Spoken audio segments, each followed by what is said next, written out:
رسول اللہ صلی اللہ علیہ وآلہ وسلم اس کتاب پر جو ان کے پروردگار کی طرف سے ان پر نازل ہوئی ایمان رکھتے ہیں، اور مومن بھی سب اللہ پر اور اس کے فرشتوں پر اور اس کی کتابوں پر اور اس کے پیغمبروں پر ایمان رکھتے ہیں، اور کہتے ہیں کہ ہم اس کے پیغمبروں سے کسی میں کچھ فرق نہیں کرتے، اور وہ اللہ سے عرض کرتے ہیں کہ ہم نے تیرا حکم سنا اور قبول کیا۔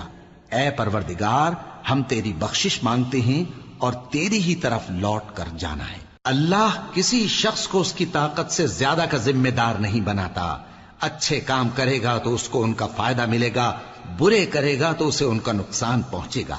اے پروردگار، اگر ہم سے بھول یا چوک ہو گئی ہو تو ہم سے مواخذہ نہ کیجو۔ اے پروردگار، ہم پر ایسا بوجھ نہ ڈالیو جیسا تو نے ہم سے پہلے لوگوں پر ڈالا تھا۔ اے پروردگار، جتنا بوجھ اٹھانے کی ہم میں طاقت نہیں اتنا